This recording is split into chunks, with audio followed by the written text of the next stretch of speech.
अस्सलाम वालेकुम। Universe of stories में खुश आमदीद। आज हम अपने चैनल पे आगाज़ करेंगे नॉवेल्स का। कहानियों के साथ साथ आज से हम नॉवल भी स्टार्ट करेंगे। हमारा पहला नॉवल है पीरे कामिल, जिसकी तहरीर है निम्रा अहमद की। पार्ट 1। मेरी जिंदगी की सबसे बड़ी ख्वाहिश। बॉल पॉइंट होंठों में दबाए वो सोच में पड़ गई। फिर एक लंबा सांस लेते हुए कदरे बेबसी से मुस्कुराई। बहुत मुश्किल है इस सवाल का जवाब देना। क्यों मुश्किल है? जवेरिया ने इससे पूछा। क्योंकि मेरी बहुत सारी ख्वाहिशात हैं और हर ख्वाहिश ही मेरे लिए बहुत अहम है, इसने सर झटकते हुए कहा। वो दोनों ऑडिटोरियम के ऊपरी हिस्से में दीवार के साथ जमीन पर टेक लगाए बैठी थीं। एफएससी क्लासेस में आज इनका 8वां दिन था और इस वक्त वो दोनों फ्री पीरियड में ऑडिटोरियम के ऊपरी हिस्से में आकर बैठ गई थीं।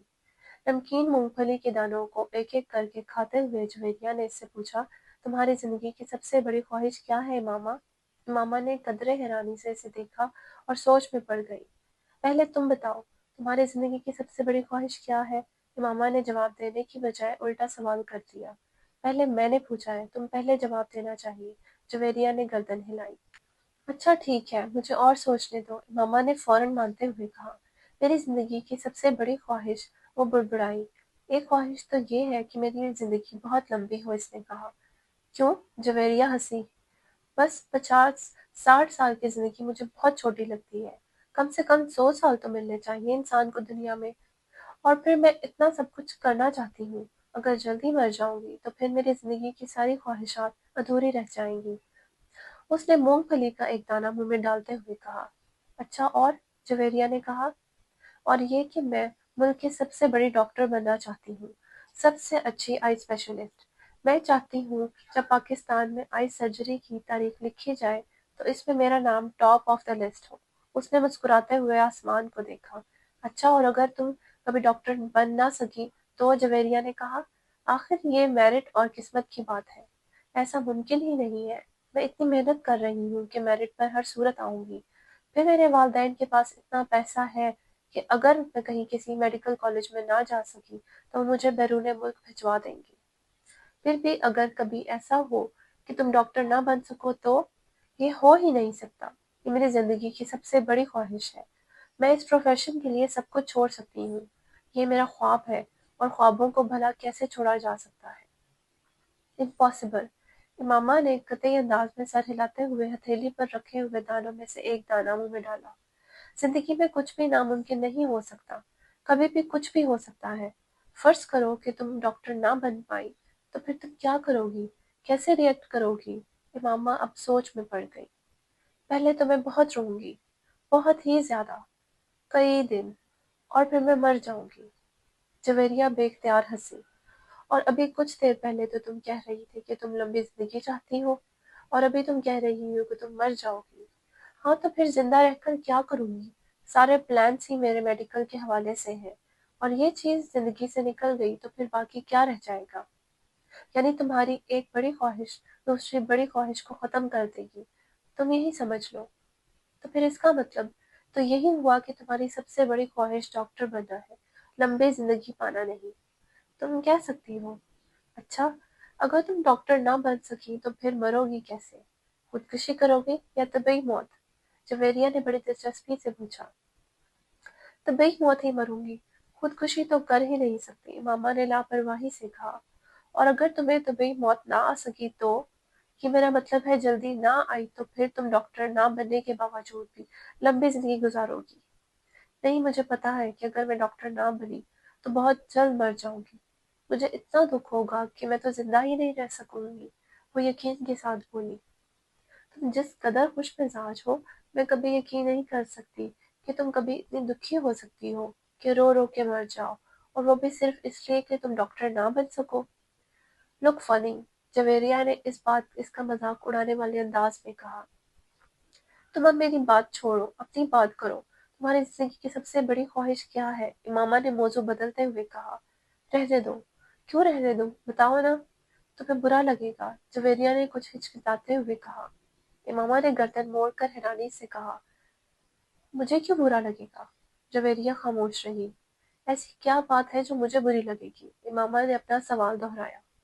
बुरी लगेगी, जवेरिया ने मध्यम आवाज में कहा। आखिर तुम्हारी जिंदगी की सबसे बड़ी ख्वाहिश का मेरी जाती जिंदगी से क्या ताल्लुक है कि इसमें इस पर बुरा मानूंगी? इमामा ने इस बार कदरे उलझे हुए अंदाज में पूछा। कहीं तुम्हारी ये ख्वाहिश तो नहीं कि मैं डॉक्टर ना बनूं? इमामा को अचानक याद आया। जवेरिया हंस दी। नहीं, जिंदगी सिर्फ एक डॉक्टर बन जाने से कहीं ज्यादा अहमियत की हामिल होती है, इसने कुछ फलसफियाना अंदाज में कहा। पहेलियां बुझवाना छोड़ दो और मुझे बताओ, इमामा ने कहा। मैं वादा करती हूँ मैं बुरा नहीं मानूंगी, इमामा ने अपना हाथ इसकी तरफ बढ़ाते हुए कहा। वादा करने के बावजूद मेरी बात सुनने पर तुम बहुत बुरी नाराज होगी। बेहतर है हम कुछ और बात करें, जवेरिया ने कहा।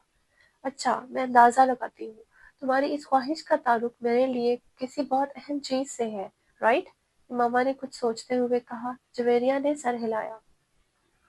अब सवाल ये पैदा होता है कि मेरे लिए कौन सी चीज इतनी अहम हो सकती है कि मैं वो बात करते करते रुक गई। मगर जब तक मैं तुम्हारी ख्वाहिश की नौयत नहीं जान लेती, मैं कुछ भी अंदाजा नहीं कर सकती। बता दो जवेरिया, प्लीज। अब तो मुझे बहुत ही ज्यादा तजस्सुस हो रहा है, उसने मिन्नत की। वो कुछ देर सोचती रही। मामा गौर से इसका चेहरा देखती रही। कुछ देर की खामोशी के बाद जवेरिया ने सर उठाकर इमामा को देखा। मेरे प्रोफेशन के अलावा मेरी जिंदगी में फिलहाल जिन चीजों की अहमियत है वो सिर्फ एक ही है, और अगर तुम इसके हवाले से कुछ कहना चाहती हो तो कहो, मैं बुरा नहीं मानूंगी, इमामा ने संजीदगी से कहा। जवेरिया ने कदरे चौंक कर इसे देखा। वो अपने हाथ में मौजूद एक अंगूठी को देख रही थी। जवेरिया मुस्कुराई। मेरी जिंदगी की सबसे बड़ी ख्वाहिश ये है कि तुम। जवेरिया ने इसे अपनी ख्वाहिश बताई। इमामा का चेहरा एकदम सफेद पड़ गया। वो शॉक्ड थी या हैरत ज़दा, जवेरिया ये अंदाजा नहीं कर सकी, मगर इसके चेहरे के तासुरात ये जरूर बता रहे थे कि जवेरिया के मुंह से निकलने वाले जुमले इसके हर अंदाजे के बरअक्स थे। मैंने तुमसे कहा था ना तुम बुरा मानोगी। जवेरिया ने जैसे सफाई पेश करने की कोशिश की, मगर इमामा कुछ कहे बगैर उसे देखती रही। मोइज हलक के बल चिल्लाता हुआ दर्द से दोहरा हो गया। उसके दोनों हाथ अपने बेड पर थे। इसके सामने खड़े 12 साला लड़के ने अपनी फटी हुई टी शर्ट की आस्तीन से अपनी नाक से बहता हुआ खून साफ किया और हाथ में पकड़े हुए टेनिस रैकेट को एक बार फिर पूरी कुव्वत से मोइज की टांग पर दे मारा।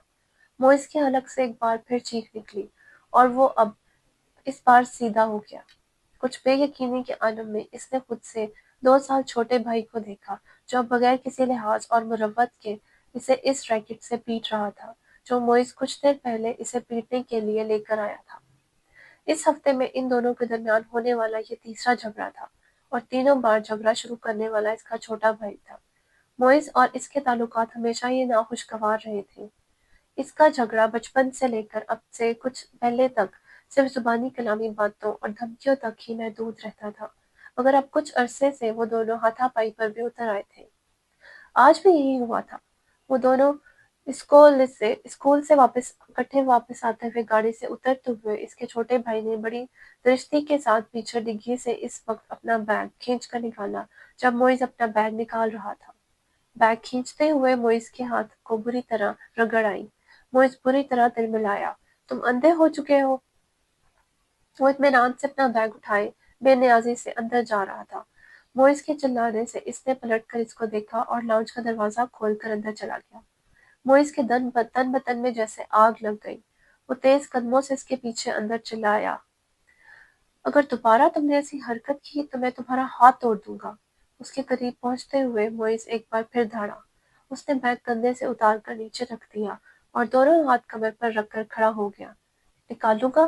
तुम क्या करोगे? हाथ तोड़ोगे? इतनी हिम्मत है? ये मैं तुम्हें इस वक्त बताऊंगा जब तुम दोबारा ये हरकत करोगे। मोइस अपने कमरे की तरफ बढ़ा, मगर इसके भाई ने पूरी कुव्वत से इसका बैग खींचते हुए इसे रुकने पर मजबूर कर दिया। नहीं, तुम मुझे भी बताओ। मैंने मोइस का बैग उठाकर दूर फेंक दिया। मोइस का चेहरा सुर्ख हो गया।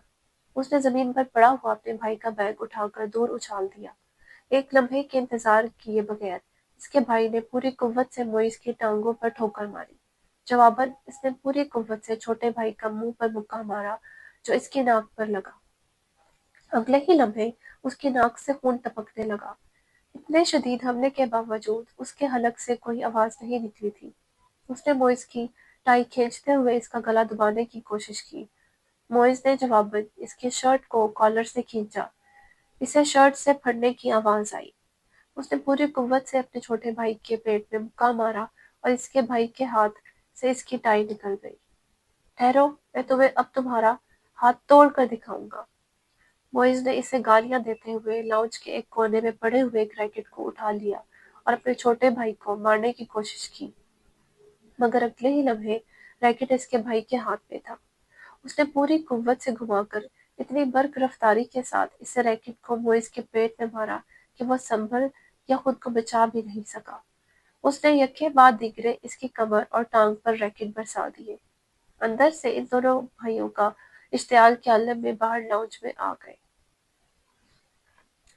क्या तकलीफ है तुम दोनों को? घर में आते ही हंगामा शुरू कर देते हो। इसको देखते ही छोटे भाई ने उठा हुआ रैकेट नीचे रख दिया। और तुम्हें शर्म नहीं आती? अपने से बड़े भाई को मारते हो?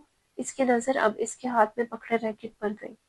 नहीं आती, उसने बड़ी ढिठाई के साथ कहते हुए रैकेट एक तरफ उछाल दिया और बड़ी बेखौफी से कुछ फासले पर पड़ा हुआ अपना बैग उठाकर अंदर जाने लगा। मोइज ने बुलंद आवाज में सीढ़ियां चढ़ते हुए अपने छोटे भाई से कहा, तुमको इसका खमियाजा भुगतना पड़ेगा। वो अभी तक अपनी टांग सहला रहा था। Sure, why not?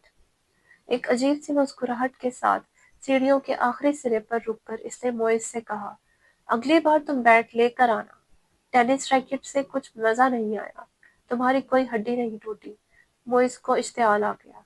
तुम अपनी नाक संभालो, वो यकीनन टूट गई होगी। मोइज गुस्से के आलम में सीढ़ियों को देखता रहा जहां कुछ देर पहले वो खड़ा था।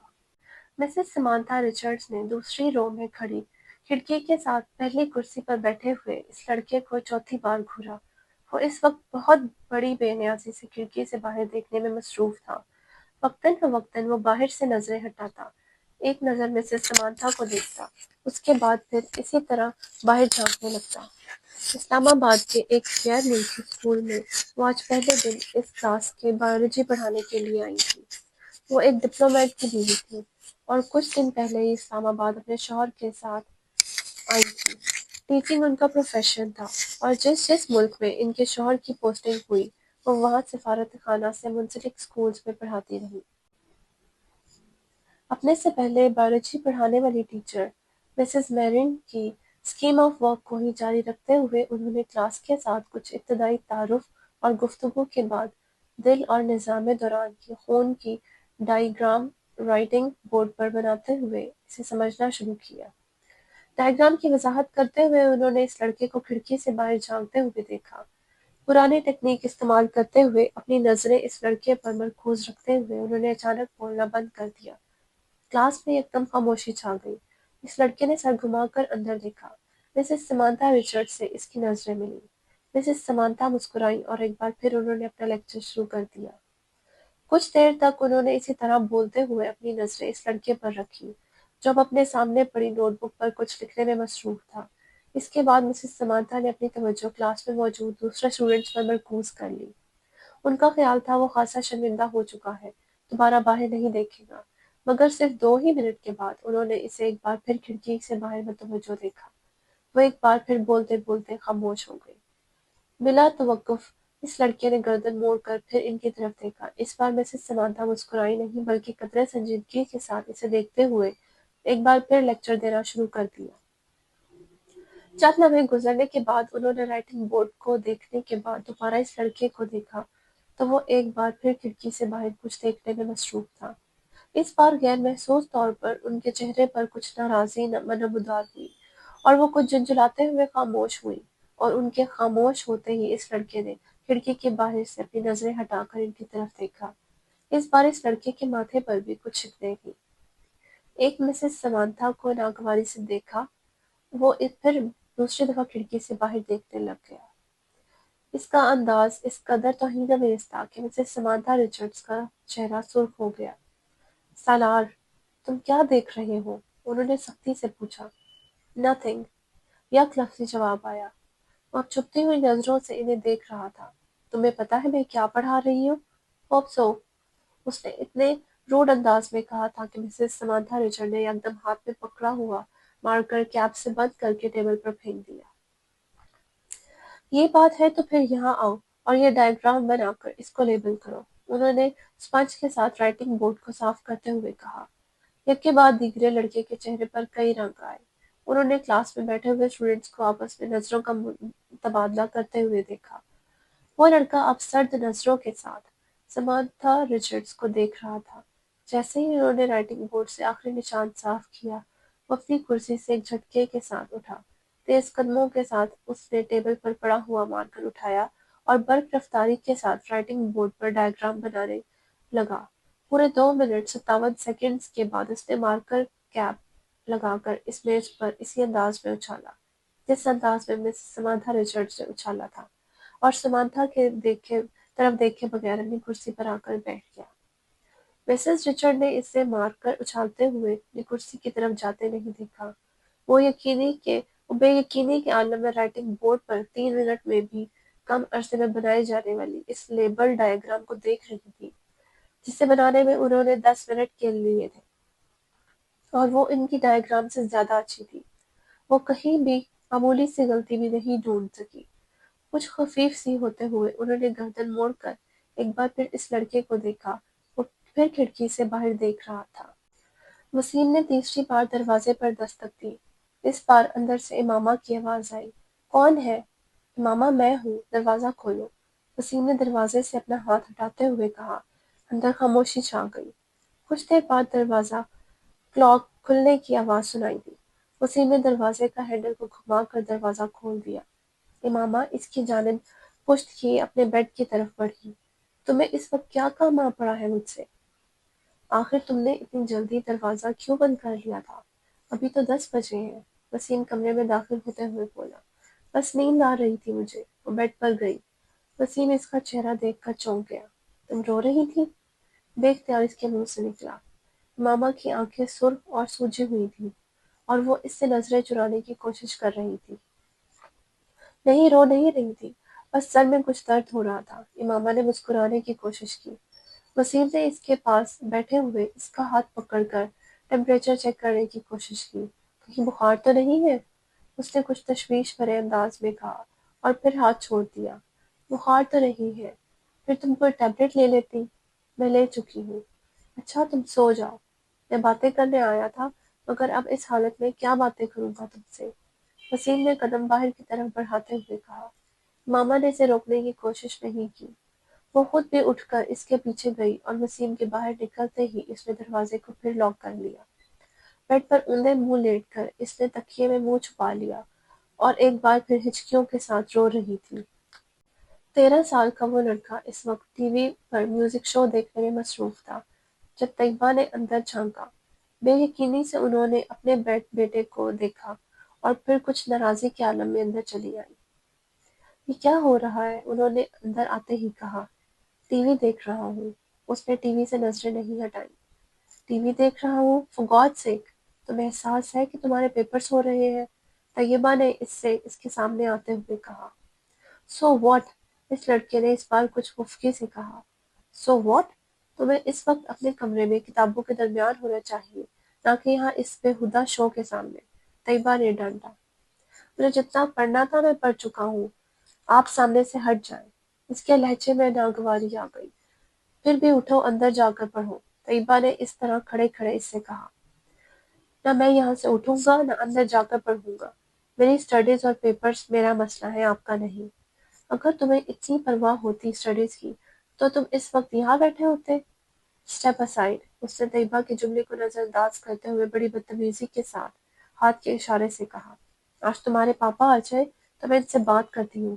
طیبہ نے اسے دھمکانے کی کوشش کی۔ ابھی بات کر لیں، کیا ہوگا؟ پاپا کیا کر لیں گے؟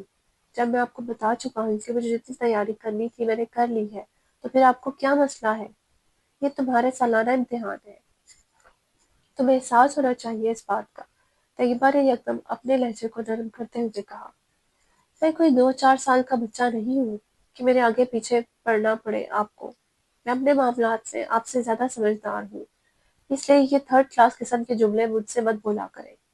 ایگزامز ہو رہے ہیں، اسٹڈیز پر دھیان دو، اس وقت تمہیں اپنے کمرے میں ہونا چاہیے، وغیرہ وغیرہ۔ میں تمہارے فادر سے بات کروں گی۔ واٹ آر ربش! وہ بات کرتے کرتے غصے میں صوفے سے اٹھ کھڑا ہو گیا۔ ہاتھ میں پکڑا ہوا ریموٹ اس نے پوری قوت سے سامنے والی دیوار پر دے مارا اور پاؤں پٹکتا ہوا کمرے سے نکل گیا۔ طیبہ کچھ بے بسی اور خفت کے عالم میں اسے کمرے سے باہر نکلتا ہوا دیکھتی رہی۔ امید ہے آپ نے انجوائے کیا ہوگا۔ آج کے لیے اتنا ہی، ملتے ہیں اپنے ناول کے اگلے حصے کے ساتھ کل انشاءاللہ۔